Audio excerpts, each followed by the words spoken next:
Γεια σας σε όλους. Ας συζητήσουμε σήμερα αναλυτικά εδώ και τώρα. Για ένα πολύ σοβαρό και πραγματικά ουσιώδες θέμα. Είναι σημαντικό. Σίγουρα θα έχεις παρατηρήσει πολλές φορές στη ζωή σου ότι η στιγμή για να γίνεις αυτοαπασχολούμενος ή να ξεκινήσεις τη δική σου επιχείρηση προφανώς ποτέ δεν είναι η σωστή.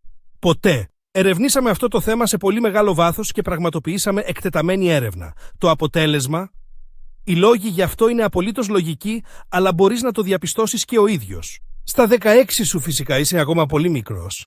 Δεν έχεις καθόλου ιδέα και δεν έχεις πραγματική εμπειρία ζωής. Κανείς δεν σε παίρνει πραγματικά στα σοβαρά. Και πρέπει πρώτα να μάθεις κάτι σταθερό. Το ωραίο είναι ότι έχεις ακόμα ολόκληρη τη ζωή μπροστά σου. Έχεις ακόμα μπροστά σου άπειρο χρόνο. Στα 20 έχει πραγματικά νόημα να σπουδάσεις και για να συγκεντρωθείς σωστά στο διάβασμά σου. Δεν πρέπει να υπάρχουν καθόλου περισπασμοί. Η απόλυτη συγκέντρωση είναι το παν, γιατί η απόκτηση του πτυχίου εξαρτάται άμεσα από αυτό και διασφαλίζει το μέλλον σου. Το να ξεκινήσεις τώρα ίσως μια δική σου επιχείρηση δεν θα ήταν καθόλου έξυπνο. Κανείς δεν το κάνει ποτέ αυτό, γιατί κάτι τέτοιο θα αποτελούσε μια άμεση και διπλή επιβάρυνση. Επιπλέον, με αυτόν τον τρόπο χάνεις κάθε είδους BAföG και άλλες επιδοτήσεις. Θα ήταν λοιπόν πραγματικά ανόητο να ξεκινήσεις κάτι δικό σου αυτή την περίοδο. Στα 26 τα έχεις καταφέρει. Μπορεί να μην ήσουν ιδιαίτερα καλός και να μην πήρες κάποιο σπουδαίο πτυχίο, αλλά κάτι θα βρεθεί στην αγορά εργασίας. Μπορεί να μην κάνεις αυτό που έμαθες και σπούδασες, πόσο μάλλον κάτι που θα σου άρεσε, αλλά όλοι οι φίλοι σου έχουν καλές δουλειές σε σπουδαίους εργοδότες. Και τώρα είναι ιδιαίτερα σημαντικό να μπορείς και εσύ να δείξεις τουλάχιστον κάτι ουσιαστικό. Εξάλλου, τώρα δεν είναι απαραίτητα πιο εύκολο να ξεκινήσεις κάτι δικό σου. Ο εργοδότης σου σίγουρα δεν επιτρέπει καμία άλλη δραστηριότητα εκτός από τη δουλειά. Ναι, σίγουρα δεν είναι επιθυμητό να διοχετεύεις την ενέργειά σου κάπου αλλού. Στα 30 σου έχεις υπηρετήσει μερικά χρόνια ανεβαίνοντας προς τα πάνω. Ουάου, πολλά συγχαρητήρια. Ο εργοδότης σου έχει δώσει την υπόσχεση ότι θα κάνεις μια σπουδαία καριέρα, αν δείξεις απόλυτη αφοσίωση. Είσαι ένας από τους 5 επιλεγμένους υπαλλήλους που την χάνουν αυτής της ιδιαίτερης υποστήριξης. Τι άλλο θα ήθελες? Η αυτοαπασχόληση αυτή τη στιγμή πλέον δεν είναι καθόλου επιλογή. Το όφελος απλώς δεν θα ήταν αρκετά μεγάλο και ο κίνδυνος πολύ μεγάλος. Κανείς δεν θα εγκατέλειπε μια τόσο καλή βάση για ένα αβέβαιο μέλλον. Υπάρχει ακόμα χρόνος. Και επιπλέον η οικογένειά σου είναι πολύ περήφανη για σένα, επειδή ακολουθείς τον δρόμο σου όπως όλοι οι άλλοι. Ακόμα και η γιαγιά σου πάντα έλεγε: καλύτερα το σπουργίτι στο χέρι παρά το περιστέρι στη στέγη. Αυτό είναι ένα καλό μότο ζωής.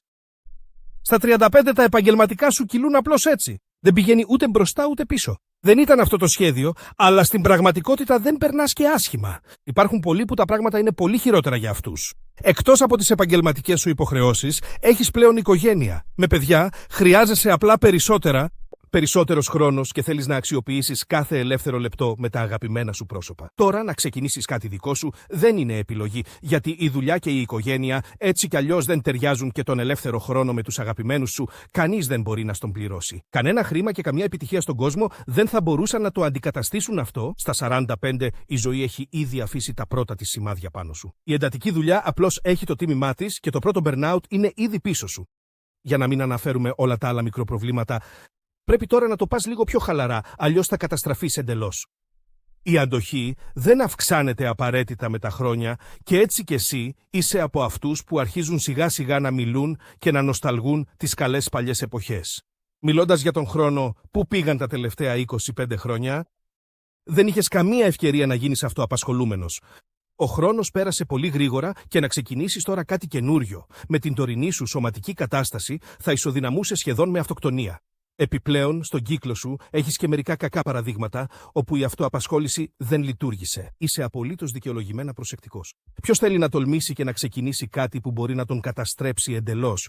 55 χρονών και πάνω από τη μισή σου ζωή έχει ήδη περάσει. Τελικά έγινε πιο γρήγορα από ό,τι νόμιζες αρχικά. Τα παιδιά έχουν φύγει από το σπίτι, αλλά εξακολουθούν να κοστίζουν και μάλιστα όχι λίγο. Έχεις αποκτήσει έναν σταθερό ρυθμό και ήδη σκέφτεσαι πού και πώς θα είναι όταν βγεις στη σύνταξη και θα έχεις επιτέλους τόσο πολύ χρόνο για να κάνεις όλα όσα πάντα ήθελες. Σίγουρα, λόγω της κακής ζωής των προηγούμενων χρόνων, έχεις αρχίσει να αθλείσαι. Τώρα δεν θα έπρεπε να ρισκάρεις τίποτα, ούτε φυσικά να χάσεις τη σταθερή σου δουλειά. Η αυτοαπασχόληση πραγματικά δεν θα ήταν το κατάλληλο για σένα αυτή τη στιγμή. Εξάλλου, δεν έχεις καθόλου χρόνο, γιατί ο αθλητισμός έχει γίνει πλέον πολύ σημαντικός για σένα. Αυτό δεν μπορείς να το μειώσεις καθόλου. Χρειάζεσαι αυτόν τον χρόνο. Εντάξει, θα χρειαζόσουν βέβαια και επιπλέον χρήματα, αλλά αυτά μπορείς να τα βγάλεις και αργότερα. Τι να πούμε. Πλέον είσαι 60 και να ξεκινήσεις κάτι καινούριο λίγο πριν τη σύνταξη δεν έχει πια κανένα νόημα. Αυτό θα έπρεπε να το είχες κάνει όταν ήσουν νέος, υγιής και είχες ακόμα αρκετή δύναμη. Όμως κατάφερες κάτι άλλο. Έχεις μειώσει τόσο πολύ τις απαιτήσεις σου και κάθε μέρα πουλάς στον εαυτό σου τη μέση ζωή σου με όλο και μεγαλύτερη πεποίθηση. Ναι, μπορεί να είχες κάποιες δικές σου ιδέες, αλλά δεν ήταν τελικά γραφτό να γίνει. Κάπως ποτέ δεν κατάφερε να ταιριάξει πραγματικά, να πραγματοποιήσεις τώρα τα όνειρά σου. Σίγουρα δεν ξέρεις κανέναν που να τα κατάφερε σε αυτή την ηλικία.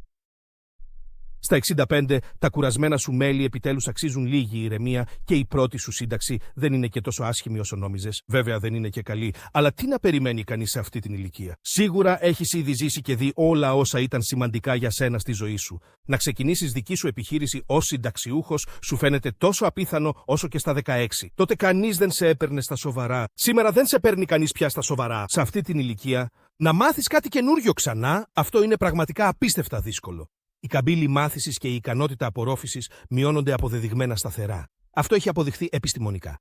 Και τώρα ειλικρινά, στα 70 να ξεκινήσεις μία δική σου επιχείρηση, αυτό πραγματικά δεν θέλει να το τολμήσει κανείς πια, πόσο μάλλον εσύ ο ίδιος. Όμως το βλέπεις αυτό το ένα πράγμα. Υπήρχαν πάρα πολλές ευκαιρίες να δημιουργήσεις τη δική σου επιχείρηση και να κάνεις περισσότερα στη ζωή σου. Δυστυχώς, αυτές τις ευκαιρίες τις εκμεταλλεύτηκαν πάντα μόνο οι άλλοι. Με αυτή τη λογική σκέψου και κυρίως δράσε. Εσύ έχεις τη δύναμη, οποιαδήποτε στιγμή στη ζωή σου,